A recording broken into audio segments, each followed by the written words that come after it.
genera la clínica, ¿sí? Y otras estructuras nerviosas. Los tumores cerebrales, a grosso modo, se clasifican en supratentoriales e infratentoriales. ¿Qué quiere decir eso? Por arriba del cerebelo y por debajo del lóbulo occipital, que eso sería un corte sagital del cerebro, fíjense que aquí lo divide una membrana, que es la tienda del cerebelo, o sea, la tienda es como un techo, ¿sí? Entonces, como este es el techo que divide a grosso modo, ¿sí? Lo que corresponda eh, a las estructuras que están por debajo de la tienda del cerebelo, o sea, cerebelo y el tallo encefálico, de las estructuras que están por encima de la tienda del cerebelo, que es prácticamente el cerebro.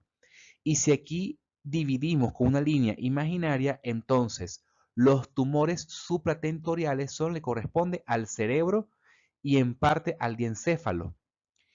Y los tumores infratentoriales son los que están por debajo de la tienda del cerebelo, es decir, tallo encefálico, que corresponde al mesencéfalo, protuberancia, al globo raquídeo y al cerebelo.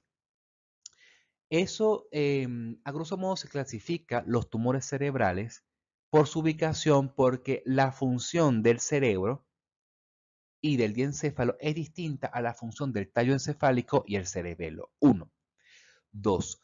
También se clasifica de esta manera porque se presenta en edades. Por ejemplo, los tumores infratentoriales, o sea, del tallo encefálico y del cerebelo, son más frecuentes en niños, en pediátricos o en pacientes pediátricos. Los tumores supratentoriales son más frecuentes en los pacientes adultos. ¿Ok? Eso por una parte. Entonces, sabiendo la función y la frecuencia según la edad, entonces los pacientes pediátricos que tengan tumores infratentoriales comprometen el tallo encefálico y el cerebelo. Ya hemos visto hasta ahora la función del tallo encefálico. Participa en el sueño y vigilia, nos mantiene despiertos. Y participa en el sueño. También participa en la atención sostenida. Participa también, ahí pasa la vía piramidal, se encuentran los núcleos motores de la cara, incluyendo el facial. El cerebelo cumple la función de la coordinación motora, aparte participa en el circuito de la memoria del trabajo. Entonces, un tumor en el tallo encefálico, el paciente puede estar en coma y no despierta. ¿Por qué? Porque compromete el tallo encefálico. Ahora, los tumores supratentoriales, que son más comunes en el adulto, va a depender de dónde se localiza el tumor. Puede ser en el lóbulo frontal, en el lóbulo parietal, temporal y occipital, ¿sí? Y como son neoplasias, entonces pueden generar de alguna manera desplazamiento de las estructuras vecinas, o sea, comienza a empujar, y también puede producir e inclusive crisis epilépticas, que mencionaré más adelante qué significa eso. Entonces, si el tumor se encuentra en el lóbulo parietal derecho, ¿sí? Va a producir alteración de la atención, por ejemplo, selectiva, ¿sí? Va a alterar la habilidad visoespacial, por ejemplo, ¿sí? Entre otros. Pero es la misma clínica parecida si el ACV se da en el territorio de la arteria cerebral media del lado derecho. Es lo mismo, ¿sí? Entonces, la causa es distinta, pero compromete el mismo lóbulo cerebral y genera la misma clínica. Es más, puede generar hasta debilidad del hemicuerpo contralateral. Por ejemplo, si el tumor es muy grande, que se encuentra en el lóbulo parietal y que desplaza las estructuras del lóbulo frontal, estamos comprometiendo el área sensitiva y motora primaria. Entonces puede producir hemiparesia del lado contralateral. ¿Sí? Si estamos del lado derecho, sería hemiparesia izquierda, quiere decir debilidad de la mitad del cuerpo izquierdo, alteración sensitiva del hemicuerpo izquierdo, aparte de las alteraciones cognitivas, ¿sí? Entonces, un neuropsicólogo hace el diagnóstico, primero el área cognitiva del cual está comprometida. Si es atención, memoria, qué tipo de atención, qué tipo de memoria, función ejecutiva, etc. Luego se hace el diagnóstico anatómico, dónde o en qué lóbulo cerebral está comprometido. Y luego el siguiente diagnóstico sería la causa. ¿Quién causó la alteración del lóbulo parietal derecho o izquierdo o lóbulo frontal derecho o izquierdo?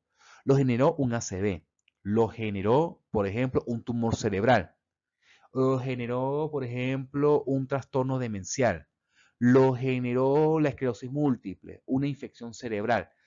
Todas ellas son causas, pero que genera la misma clínica cognitiva y que genera el mismo daño de los lóbulos cerebrales. Entonces, el diagnóstico neuropsicológico se basa en eso. Nosotros como neurólogos clasificamos los diagnósticos, ¿sí? Los sindromáticos, por supuesto, donde se encuentra la lesión anatómicamente, y el segundo diagnóstico para nosotros sería la causa, quién causó el déficit, ¿sí? Porque nosotros como neurólogos tratamos la causa. Por ejemplo, si la causa es el ACV, debemos tratar con medicamento ese ACV.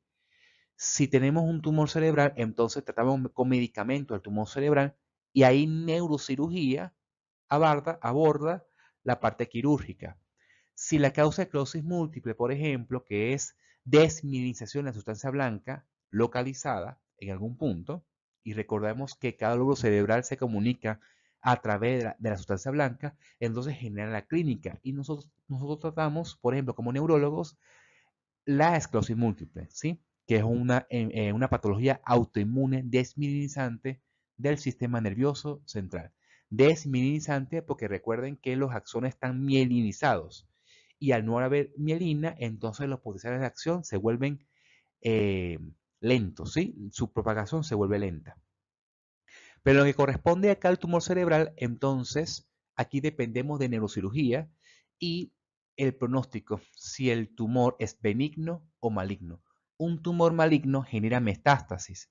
Eso quiere decir de que esas células de alguna manera migraron a otras partes del cuerpo o del mismo cerebro, ¿ok? Y genera, pues, mal pronóstico porque generan otros tumores cerebrales u otras partes del cuerpo. Los tumores cerebrales por lo general generan metástasis en las mismas zonas del cerebro, pero los tumores que se encuentran en otros sitios, como tumor o cáncer de mama, o tumor de ovario, o tumor, por ejemplo, pulmonar o de piel, algunos de esos tumores generan en su sitio, por ejemplo, mama o, por ejemplo, pulmón, y que ese tumor sí generan células cancerígenas que llegan a la sangre y por la sangre, ustedes se acuerdan, la carótida común, la carótida interna y las arterias cerebrales anterior y media o por la arteria basilar genera o produce o sí, genera la arteria cerebral posterior. Las células cancerígenas que están en otros sitios por vía sanguínea pueden llegar al cerebro y los tumores cerebrales que se encuentran justamente en el encéfalo no provienen directamente de allí, sino que vienen de otro órgano que migró por vía sanguínea hacia el cerebro y genera metástasis cerebral, por ejemplo, ¿sí? Eso puede ocurrir. Entonces, con respecto a esta diapositiva, entonces es importante clasificar el tumor, si es supra e infratentorial, por la frecuencia en edades. Los tumores cerebrales lo originan según la célula que los conforma.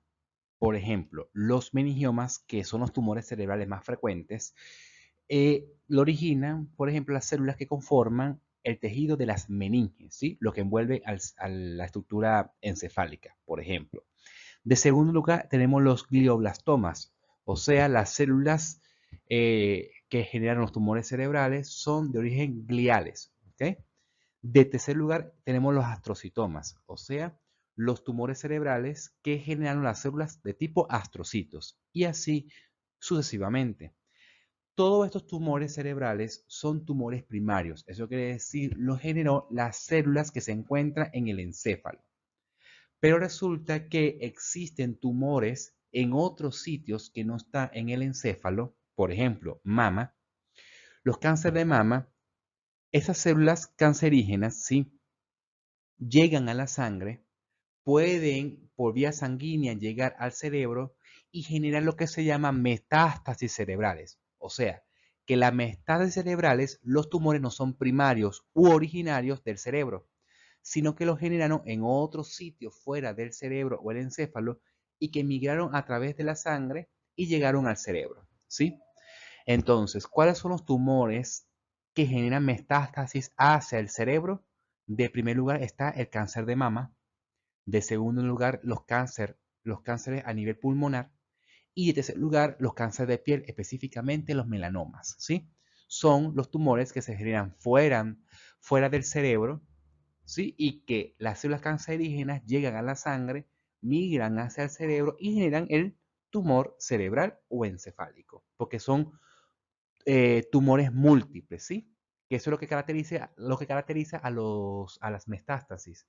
A diferencia de estos tumores primarios, puede ser que estos tumores sean únicos, ¿sí? Que es lo más probable. Cuando hay un solo tumor, por ejemplo, a nivel cerebral, entonces quiere decir de que es originario probablemente de una de estas células que salió o se reprodujo de manera anómala, como un tumor primario cerebral. Pero cuando son múltiples tumores cerebrales, probablemente sea de origen metastásico. Entonces hay que chequear mama, pulmón y piel. Entonces aquí tenemos un corte axial de una resonancia magnética cerebral. Fíjense que aquí tenemos una lesión ocupante de espacio neoplásica. ¿Sí? Lo que está alrededor es edema o acúmulo de líquido que genera el desplazamiento de ese tumor y que inclusive desplaza la línea media hacia el otro hemisferio cerebral. Tenemos otro tumor acá que es a nivel occipital. Se utiliza para evaluar los tumores cerebrales la resonancia magnética cerebral, ¿sí? Se utiliza con contraste. ¿Por qué? Porque los tumores cerebrales contienen vasos sanguíneos con formación nueva o neoformados para nutrir a ese tumor, ¿sí? Recuerda que las células dependen del oxígeno para poder ejercer su función, nutrientes, glucosa, y entonces lo que hace el tumor es consumir oxígeno, consumir glucosa, y eso proviene de la sangre. Y por esa razón los tumores cerebrales o cualquier tipo de tumor captan contraste en su mayoría, ¿ok? A diferencia de la tomografía, se ve muy bien lo que corresponde a hueso y sangre.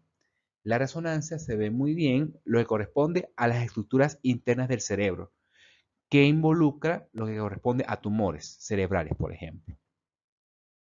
Y que, como está comprometido, por ejemplo, el lóbulo frontal, entonces en este momento ustedes saben la función del lóbulo frontal, si es prefrontal o premotora, entonces puede comprometer la causa del compromiso de esas áreas cognitivas relacionadas a esas estructuras del lóbulo frontal, lo genera el tumor. Ahora bien, los tumores se clasifican en benignos y malignos también. Los tumores malignos generan metástasis cerebral y es de peor pronóstico. O sea que hay una probabilidad de que si se extrae el tumor se vuelve a reproducir de nuevo. Los tumores benignos no generan metástasis y al extirparlo o al sacar el tumor, entonces no genera replicación de nuevo, ¿sí? De ese tumor. Existen tratamientos no farmacológicos, pero no quirúrgicos, que tenemos la quimioterapia y la radioterapia. En este punto, entonces, fíjense que aquí estamos demostrando que el tumor se encuentra en el lóbulo frontal.